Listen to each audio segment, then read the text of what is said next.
Hi, welcome to my channel. My name is Phoebe and this is a channel about cross stitch, occasionally some other needle crafts, but today we're just going to be talking about cross stitch. So I hope you've been having a great couple weeks since my last video. It has been hot here. We've been struggling just as everybody is to keep our kids busy and not fighting. But yeah, I'm excited to share with you all the things that I've been stitching on in the last couple weeks. So I do have 3 new starts I want to talk about. One of them is actually from a couple weeks ago and I forgot to bring it into this video. And so I want to share that, and then I had 2 other starts that I made in the last couple weeks. I'm going to share with you my whips. I don't have any haul today. Then I'm going to talk about plans, so what I'm thinking I'll be stitching on in the next couple weeks. And then at the very end, I will talk about the books that I've been reading in the last 2 weeks since we last met. And so if you're not interested in books, you can take off from there. So we're going to get started with new starts. I just got home from church and I wasn't aware, but we were doing an all musical church today. Instead of having like any sermons or speakers or anything, we just sang hymns for a whole hour and it was really fun. I'm the organist at my church, and so it was really fun. I wasn't surprised by any songs that I'd never heard of before this time, so that was really nice. But it was a really lovely way to mix it up, you know, on your Sunday service, to just sing for the whole hour. It was really nice. So, okay, I'm going to start with my first new start. I made this start a couple weeks ago. I started this for Lizzie the Stitcher's birthday. She was having a stitch along and she said, just pick a Stacy Nash piece and start it. So I chose the big blue house Pinkeep, and I'm stitching this on a piece of 46 count that I just got at Hobby Lobby, you know, where it just comes in the little, it's just this big. But it's perfect for these kinds of projects, and it's on 46 count, so it's going to be cute and small. So, and it's not over dyed at all. It's just the color that came in the little package. So here's my start. I stitched on this on one day, and it is going to look pretty different from the cover image because I kitted this up myself. I don't think I had any of the called for flosses, and the blue is a variegated blue-green. I think it's from Cottage Garden Threads. Yeah, here's the threads. So that's my blue, my patriotic blue, or I think it's supposed to be patriotic. It looks patriotic to me. Is going to be blue-green. So it's a little riff. A riff on a more traditional red, white, and blue you'd put into the bunting that's at the top of the pattern. So that floss, that blue-green, is Lyrebird Walk, and all of the other flosses, like I said, are not the called for. So if you are interested in my conversion for a little bit of a different look on the big blue house Pinkeep by Stacy Nash. So this is 46 count, so I'm doing 1 strand over 2. And I really love it, and I'm super excited to be stitching something with Lizzie. I love her, from Lizzie the Stitcher, for her in honor of her birthday. It's really, really fun. So that is my first start. My next new start is I finally started one of my Mill Hill kits. So I picked this one. I think I only have 2. I was thinking that I had a Halloween one, and I was wanting to stitch on a Halloween one because I saw a bunch of the Halloween kits at, all the kits actually, at Witchery Stitchery. She has a ton of Mill Hill kits, and she was showing us all the new ones. So when I came home from Heidi's house, Witchery Stitchery is in Wisconsin, I was planning on starting one. And I love how on the back you can see all like the other kits that are in this series. They're really fun, so you can imagine how they'd go together if you did them all. So this one is the Village Bakery, and my paper is already getting quite disheveled. I did not make a working copy of this little kit, but here's what I did in the one day that I started it. So this is perforated paper, and then you're using 3 strands of the floss. One of the only things I didn't enjoy about this experience, it was really fun. It reminded me of some of my initial stitching back in my like 12 or 13-year-old when I was learning to stitch. But something I didn't like is the flosses aren't already separated out for you, so you know what you're supposed to be stitching where. So like this green right here, there's 3 colors of blue green in the package, and the medium and the dark are so similar to me, I couldn't actually tell which was which. So I might have put the wrong color in, and that frustrates me because I don't want to have to pull it out, but that's the very first thing I did, because you start in the middle with these ones. And so if I have to pull it out, I will. I already had to pull out all the yellow because I did it opposite. I put the blue where the yellow was supposed to be, and then the yellow where the blue was. I don't know why I confused those 2 symbols. So it's really fun, and it's also like a really, really easy project to take with you because this is fairly sturdy. I can't really use a sewing method with this, or it bends the paper, and I think is going to give it probably an appearance that I don't want, maybe. I don't know. I'm not super familiar with mill hook kits, but it's really easy to take. In fact, so my son Lincoln, he's on the spectrum, and he's having a really hard time. He always has a hard time in the summer. He just gets really bored, and he always wants to go someplace new in the summer. He's not really that content going to like the same pool every day, the one that's close. So we frequent all the pools all over Utah Valley because swimming is one of his favorite things, my little dolphin. And my son's 18, by the way, but he's still my little dolphin, even though he's a foot taller than me. And anyway, I was actually holding this as I was walking around the pool because I have to like have my eyes on him at all times because he's kind of like a 5-year-old in an adult man's body. So anyway, but I could carry this around the pool and stitch on it while I'm watching him because it's so sturdy.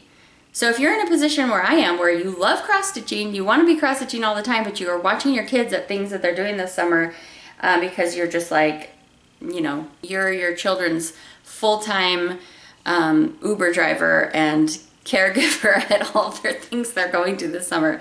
The mill hook kits are pretty handy, so I'm enjoying it.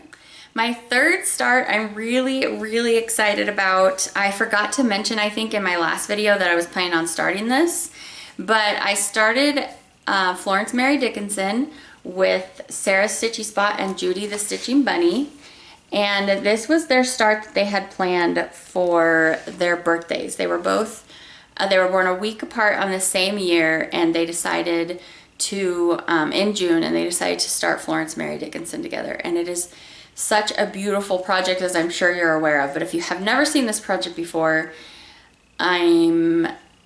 it's very, very colorful, and not in, to me, an obnoxious way.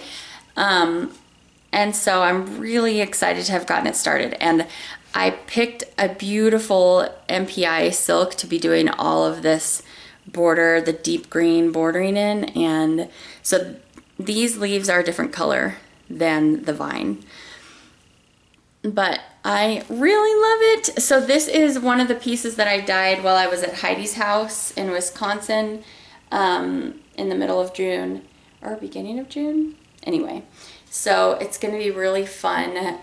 Sarah's also stitching hers. She's putting it, I think, on Tabby Cat, and so she's having some really fun linen for hers as well. So I will be listing all of the channels in the description bar below that I mentioned today, in case you want to go click on anybody and check out their channels as well. I encourage you to do that. So this is 40 count, and so I'm using 1 strand. It's totally my own conversion because I think the project calls for soie d'Alger, and I just went off of the DMC list in there and then pulled all flosses from my own stash.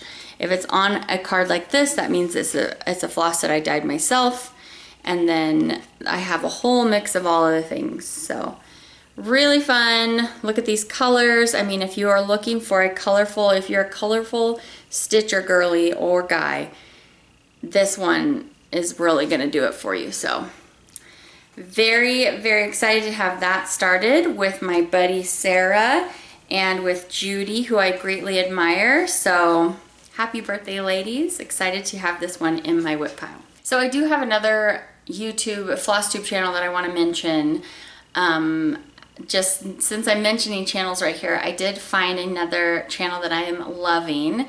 Thanks to my friend Heidi from Whips and Kits. She sent me a link to this channel, and his name is Michael. His channel name is Davis.Quilting.Stitching. It will also be in the description bar below.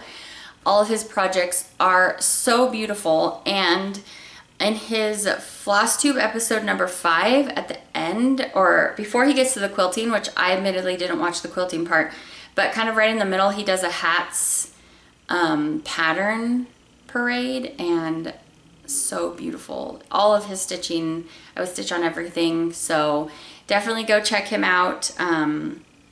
Yeah, just gorgeous. So hi, Michael.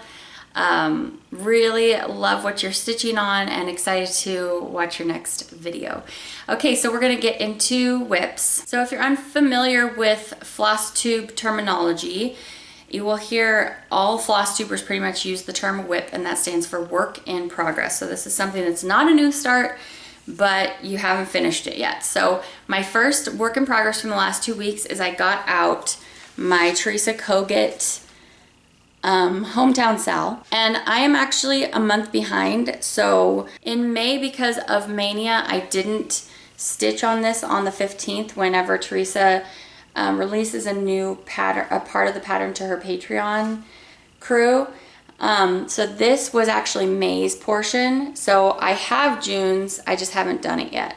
So I need to catch up on that too. But this takes me about 2 days of stitching each of the parts. So I usually stitch on it like the 15th and the 16th of each month, but I gotta catch up. So here's the part that I did in this last session. And because this barn, I didn't want there to be like a line for any reason wherever the barn was gonna continue when we get down there. I kind of zigzagged a little bit along it so that I won't have a definite line there on either side, on either of the parts that were like just fill in stitching. So that's what I did on that one. And this is 32 count Lugana that I over dyed to be this dusty brown shade. And I'm using, you could probably tell it's a little sparser. I'm using just 1 strand over 2 on the 32 count. And it's completely my own conversion. There might be like one thing in there that is called for, but I like to kit up from stash, and I like to just do my own colors sometimes, but still staying in the vein of what the designer had envisioned. So that is my hometown Sal. You'll probably see it again. Oh, also, if you're new to Flosstube, SAL stands for Stitch Along. So that's what SAL is. So you'll probably see this again in the next video, because I'm going to try and catch up and do this other one before the 15th of July. So if you love Teresa Kogut like I do and you're not subscribed to her Patreon, you might consider checking it out. She releases new patterns every month under her Patreon. So yeah. The next whip that I got out was because of Lauren, the New Hampshire stitcher. She finished her Summer Quaker by Lila's Studio. And so when I saw her finish, it got me really excited to pull mine out. In fact, every time I pull out the Halloween Quaker, I think, oh, I'm gonna get out Summer Quaker and stitch on it. And then I don't, but this time I did. Okay, so again, Lauren's channel will be linked down below if you wanna go check out her channel, her Instagram, and see her finish. So you've seen what the pattern looks like. So here's my progress. So this is on a piece of 40 count that I over dyed. It's just kind of a light cloudy gray. The back side has a little bit more modeling, but it's gonna work really nicely with the colors. So here's where I'm at, and these are probably none of them the call for flosses, but it should look pretty similar because I just went off the DMC. So I think, so basically I was trying to finish up the full first page, and I think I got it. I think I got it with the exception of like maybe something that's right there. So first page done. I think all of this is probably new. The green, starting in with the green on the middle border that's gonna go in there. Started putting in clouds. There's gonna be a ship in there. It's really cool. And so yeah, I didn't get a massive amount done on it, but I did pretty much get that first page done, so I was excited. So 40 count, 1/2. Here's the threads. If you love nautical, this pattern is the one for you. There's a lot of blue greens and sour greens and these beautiful bright corals. So super, super fun. That is my summer Quaker from Lila's studio. So each video I pull a couple projects from my whips, or I roll them randomly with you to determine something I might stitch on in the next 2 weeks. And this was one of the projects. So this is Cold Sea Sampler from Modern Folk Embroidery. I'm stitching this with Weeks mascara. And so I have pretty much half of it done. This is not a huge black work sampler. It goes down like here and then like half of that. So it's not quite half, I don't think, but I finished up, basically what I did this time was I finished up this whole medallion. I just had this little part. So I was stitching on this yesterday and I got the rest of this medallion done. I love not switching floss. It's so nice. You can just stitch along so quickly. So this is, I believe, Whimsical from Be Stitch Me. And I saw that some people are going to be stitching, I think it was Brenda, Handwork Maniac. She was talking about using this for the bottom half of one of the Hello from Liz Matthews patterns, which sounds great to me, and I will have lots of fabric left over. So it's 40 count and Weeks mascara and Modern Folk Embroidery. And I just love it. It's so, so fun. So I think you've seen this twice in the last month because I rolled it twice, I think, in a row. So we'll see what I roll today. I'm gonna do that in plans. I should show you my 2 strands a day before I forget. So it is slow going on this one this month because it's just all of this fill-in.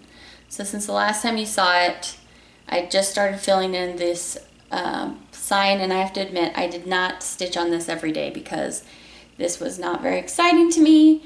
So I did probably half of the days, 2 strands a day on that. So hopefully I will be my desire to get this finished up, and then the next 2 weeks I will totally fill out that signpost. So this is my 2 strands a day project. Means that I stitch on this 2 strands every day till it's done. So, and then I can move on to whatever else I want to stitch on that day. This is the Primitive Hare Halloween This Way. I think it's so cute. The little signposts, and I'm stitching it on the big spell linen that's called for. Back in the day, I actually bought a called for fabric. This is one of my very first projects I started when I found Flosstube. So I'm using all the called for flosses. It's a 30 count, so I'm doing 2 strands over 2.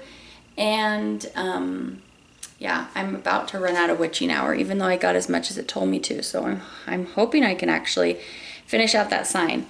And then there'll be like the base of the sign, the base of the post down here, and then maybe like a few things on the sides, and then it will be done. It's so exciting. I need to get some finishing done. I have quite a few things, but I'm just not wanting to spend the money or time on finishing them, fully finishing them. But like my summertime from Primrose Cottage, all of the cute words, the fonts, I really should get that finished so I can display it for this summer. Anyway, okay, so you're gonna keep seeing this till it's done. Okay, my next whip, she is a beaut, and I pulled this out after watching Kim from Contented Needleworker Kim. She was working on hers, and hopefully you'll know what this is from looking at it. Look at this bed sheet. This bed sheet that it's gonna go on. It's so crazy. So, but Kim has so much done down here where the animals are and stuff. Oh, it's so beautiful. So, let's take a look at what I did. This is a piece that I dyed to go with the project, and Heidi from Whips and Kits and I started this together, and we got it kitted up from Needle in a Haystack using this. They used the Soie d'Alger and they converted it into 103s. Here is about a third of those flosses. So they are very fun to stitch with, very fine. I think actually now that I've stitched with enough silks, I think my favorite silks are probably the MPIs and the Soie d'Alger, but I didn't know my preference when I started this project, and I'm still happy to be stitching it with the 103s, but I like the fullness of the Soie d'Alger a little bit more. So in any case, okay, what did I do this time?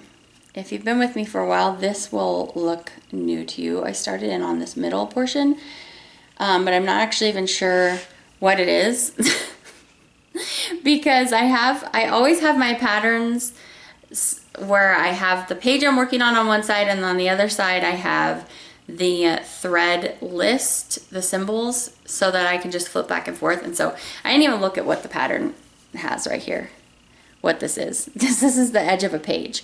So basically the first page is nearly done.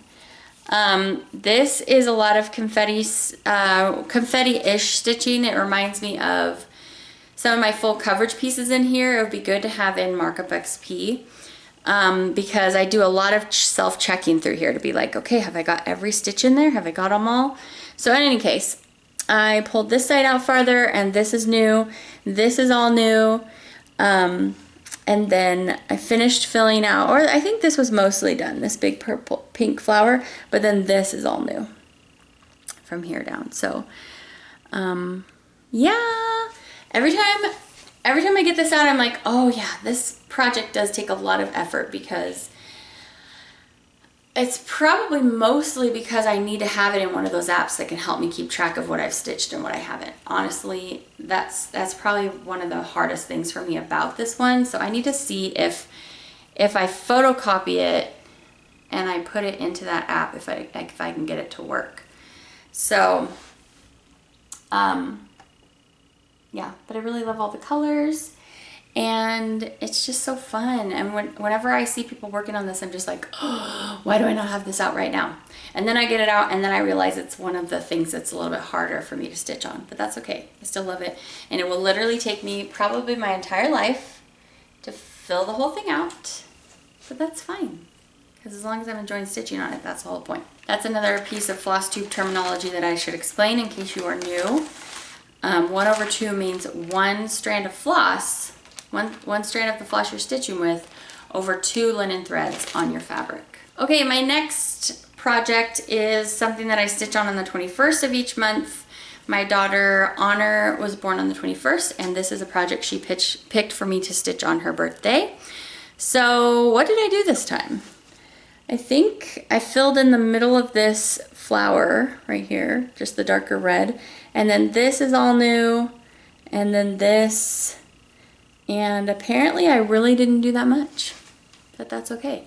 So this is another piece that I dyed.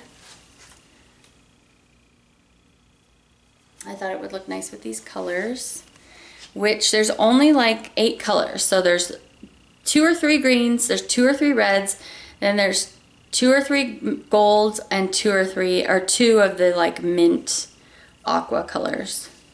So what is that, 10? Again, 40 count, 1 strand of floss over 2 linen threads. And this is like half MPIs, which I just love stitching with. They're so tasty.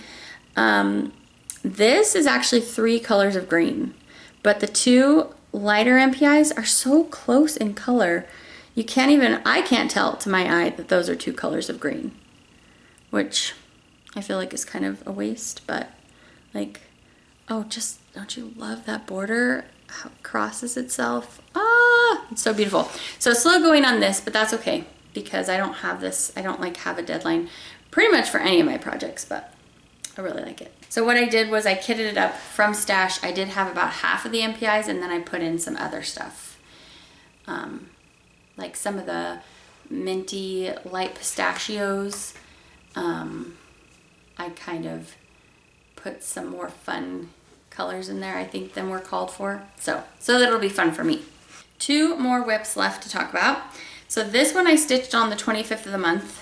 Every month on the 25th, I stitch on something Christmassy. This is a piece of fabric from, I think, Rogue Stitching, maybe? And I don't recall right now what it is. But this is Oh Holy Night from Stony Creek. And it's a beautiful nativity, and I love stitching on it. However, same story as the Reflets Soie. It would really help me. Did I even say that that was Louisa Barny from Reflets Soie? Hopefully I did. Anyway, it's similar in that I think my stitching experience would be more solid and more enjoyable if I had loaded it into Markup XP. So currently what I'm doing is I'm just taking my $5 hardcover pattern, so that's why I don't feel bad about doing it to my hardcover, and I'm just highlighting the things that I've stitched on, which I guess I could make a working copy of my Louisa Barny and do that on that one. Maybe I'll do that if I can't get it into the app, because it just makes it so much easier to not have to like go back and try to find where I'm at.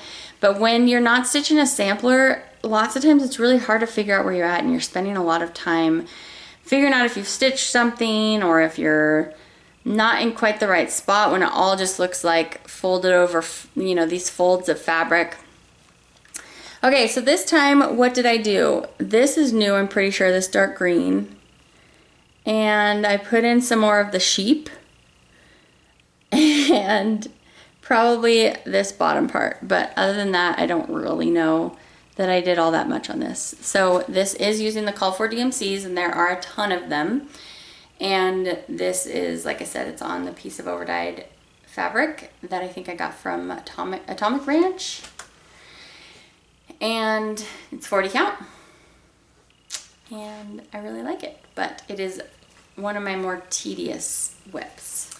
My final whip, and this one is a kind of finish because I finished one block. So A Season of Celebration Season 2, I finished the May block, and I really, really love it. This is the other one that I drew with you guys randomly last time in my plans for me to stitch on this week. And so this is 40 count Be Stitch Me Hot Cocoa that I'm stitching this on. It's all going to go on the same piece. It's going to go 3 wide and 4 down. And I'm using the conversion from Fat Quarter Shop. And so it changes there. It actually takes out the purples and puts in a little bit more pink, and it changes a few of the greens, I think. Things like that. But so it's really fun, and it's going to be small and cute. Each little square is very small and cute. And there's a, I feel like it was on her website where she gives you this little border just so you can put everything in together as one. So yeah. So that's that. I had this mostly done the last time you saw it, and I just finished that up.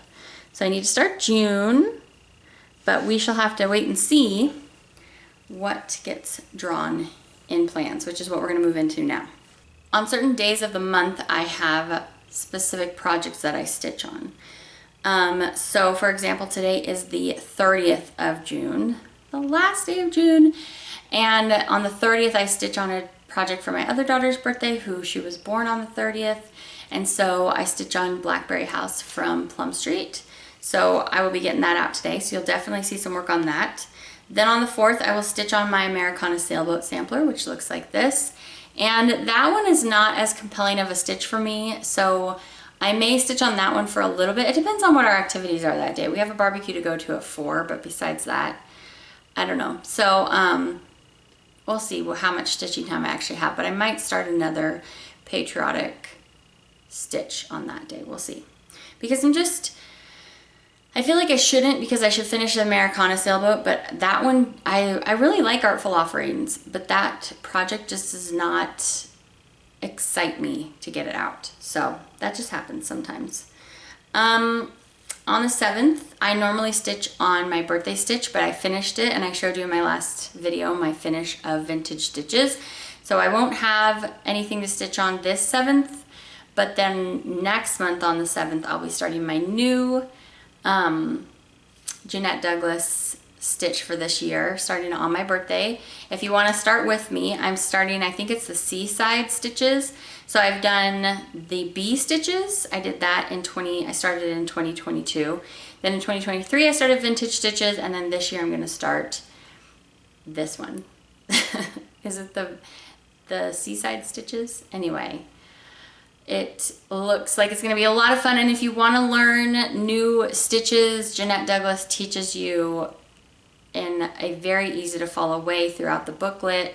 It shows you how to do everything, and she also uses a variety of different kinds of floss, so it's really fun. I really love Jeanette Douglas style. So that's my planned start for August 7th if you want to kit that up and start that with me.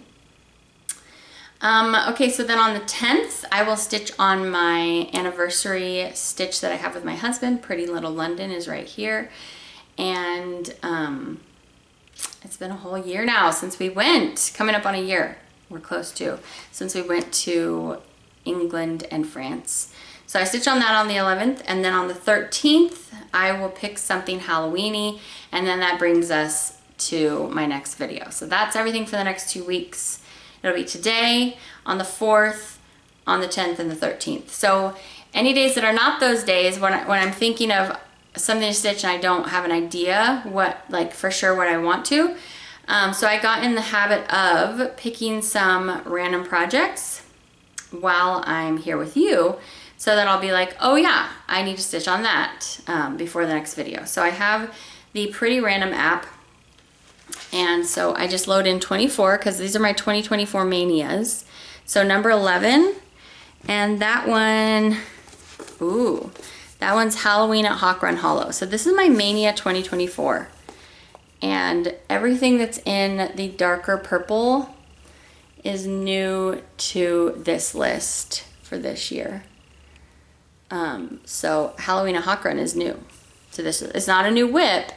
It's not a new start. These are all whips that I previously had, with the exception of like 2 things in here, I think. So I will pull out Halloween at Hawk Run Hollow. I got block, what was it, like 4 done a while ago, and then didn't ever start another block, but I finally started block 1, I think, during Mania, and so I need to continue with that. So then the other way that I randomly draw a project is this app called Tiny Decisions, and I have all of my whips in here, and they're all loaded in here like this, and then it's the places that are blackened out are things that have been rolled recently. So I have it set up to not, oh, Paisley Pumpkin from Karen Kluba from Rosewood Manor.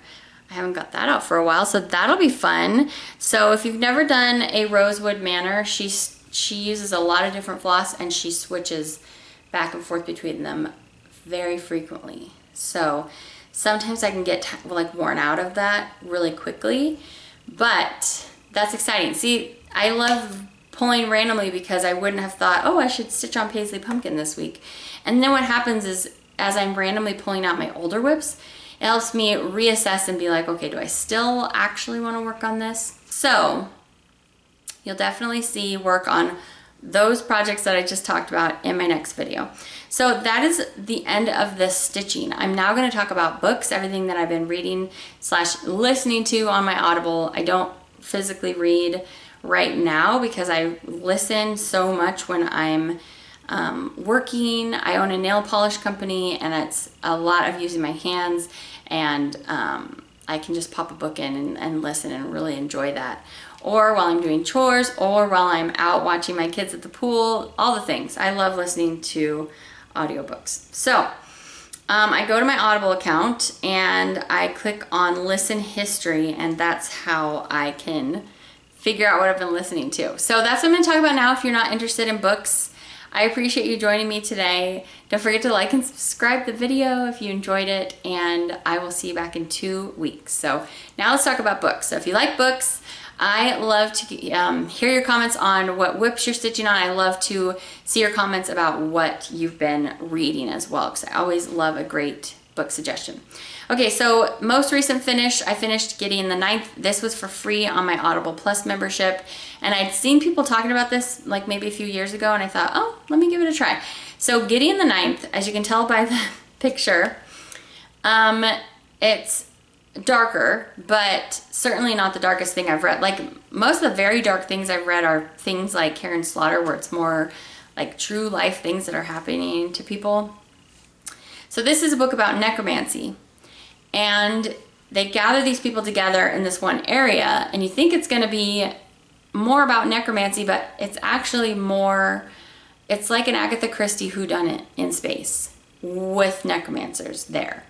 So you have all these people, and people start dying, and that you know that there's a murderer among them, and you're trying to figure out who it is. And so I like that because I love Agatha Christie. So I thought it was good. I gave it a 4 out of 5. I then started the sequel to it, but I don't know if I'll finish it before it's no longer free. I don't know if it's going to go away at the end of the month. I'm always excited at the beginning of the month to see what new things Audible has for me to listen for free since I have a membership. So we'll see. I may or may not finish it. I liked the first one. I liked it enough to start the second one, but I don't know that it's like a must read. So that one's called Hare the Ninth. And it's just a continuation of a story and focusing more on one of the other characters from the first book. Okay, then before Gideon the Ninth, I read Warbreaker. This is by Brandon Sanderson. This is another one that was free for my Audible Plus membership. And I love Brandon Sanderson. You've heard me talk about it many times. A number of my 5-star reads are his books. I really liked Warbreaker, maybe like a 4.5 out of 5. It's a little bit like younger skewing maybe than his regular stuff that I'm used to. But I did really like it, and it's mainly follows a storyline of these two sisters, and it's a totally different magic system than the other peoples that make up his Cosmere. So I did enjoy that. Trying to think, I don't want to give away too much. Basically, there's these two groups of people, and they used to all be one. And then some of them split off because they didn't approve of, I guess, some of the religious practices that some of the other people were doing. And so then there's these two princesses from one side, and the family signed a treaty that said that the older princess had to be married to the god king of the other group of people. So it starts with her knowing that she's about to be shipped off to this other country, and she's probably going to die because she's going to be like a war casualty or hostage kind of situation. And then it goes from there. And I won't say too much, but yeah, I liked it. It was interesting, and some great funny characters in there. As always, Sanderson is great with that. So that was Warbreaker. Before that, I read The Midnight Library by Matt Haig. This one was really cool. It's about this woman who thinks that she has nothing left to live for. And so she's at, you know, kind of her rock bottom. And she finds herself in this library, and with her elementary school librarian. I gave this one, again, a 4 out of 5. I liked it a lot. And, or maybe even a 4.5. And her elementary school librarian, it has these shelves of books, and she says each one of these books is a different life that you could have possibly had. And the main character, she has a lot of regrets, and so the librarian convinces her to try these other lives and see if the things that she regretted doing are still regrets after she does it. And she's like, if you find a life you really like, you can just stay there. So it was really interesting. I liked it a lot. So if that sounds compelling to you, that's The Midnight Library, and it just made me think a lot of things, and I really like that when books make me do that. So then before that, I finished The Last Widow. This was, I think, book 9 in the Karen Slaughter Will Trent series. I spoke about it in the last video because I had just started it. I really enjoyed it, just as with the rest of her books. I love following the storyline of Will Trent and of Sarah Linton and Faith, his partner, and just the whole cast of characters are very complex and very flawed and very interesting. And it's detective like, he works for the Georgia Bureau of Investigation, so it's not like private detective work, but he's detecting and trying to solve crimes and things like that, and going undercover in this one. Okay, so then before that, I read The Life We Bury by Alan Eskins. This was a recommendation from a friend. I think this one was free on Audible Plus. And this book was really interesting. This college student has to write a paper on an elderly person in society, and he decides to write his paper on a person that's a convicted murderer that's about to die because he has cancer, and he decides to write his paper on him and like about his life. But then he finds out a bunch of things about the person that are really compelling to him, and he wants to find out more, and then he finds himself in trouble with some people that didn't want him to know the things that he knows, and then it kind of turns into a murder mystery, and it was really good. I liked it. And the picture is of a cabin in the snow, because at some point he is out in the snow and it's desolate, and if that sounds fun to you, I liked it. It was really good. 4 out of 5. So that's The Life We Bury. And then before that, I read The Last Graduate. This is the second book in Naomi Novik's Scholomance series, and this is about a group of wizards, basically. They're magical people, and it's like they're at Hogwarts, but they're not. They're at this Scholomance where there's no teachers. Like, the school decides what kind of spells you're going to learn, what kind of books you're going to learn, and you basically just have to survive the school. And in your senior year, in order to get out of the school, you have to fight all of these like monsters. And so this is the second book, and she's trying to figure out, she's in her senior year and she's trying to figure out how to get out of the school. This book is more, I thought that they were college students when I first started this book. They're not. They're high school students. So they're more like, she's more like 17 in this book. And she's kind of slated to be, there's like this prophecy told about her where she's either going to like destroy the world or save the world. So it's a coming of age book just wrapped in this wizard's in a school, and she's trying to figure out how to not die every day, every second. But it's a coming of age because she's learning about how to make friends, really, how to decide if people are being honest with you, how to read social cues, how to like decide from navigating this world alone because you're so scared of how to trust people, to kind of opening that up and trusting. And so it's really cool because it's wrapped in this package of wizarding, but it's more just about coming of age. And so yeah, I like it. So there's one more book left in that series, and I'm reading that one with my brother, and then that one will be wrapped up. Then last book, I read The Library at Mount Char. I talked about it in the last episode that I had started it. I believe when I mentioned it before, I had just barely started it, and for about half the book, you're literally reading it going, what? Like, what is going on? It is very bizarre. But again, this is a book that's about something that you discover, like, they don't hide the meaning from you. You understand it at the end, but for the whole first half, you're like, what is all of this craziness going on?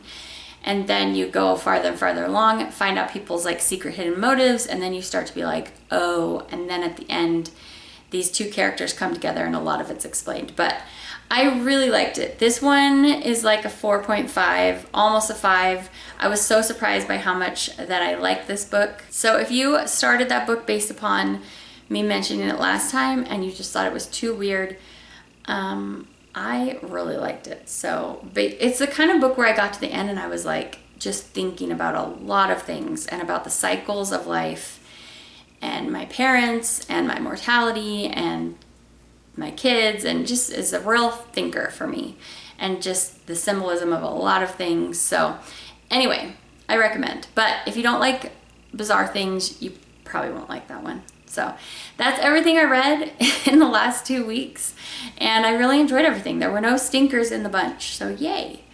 That is going to wrap up this video. I really appreciate you hanging with me today, and let me know down in the comments what you're stitching on, what you're reading. I hope you have a fantastic next 2 weeks, and happy stitching, and I'll see you next time. Bye.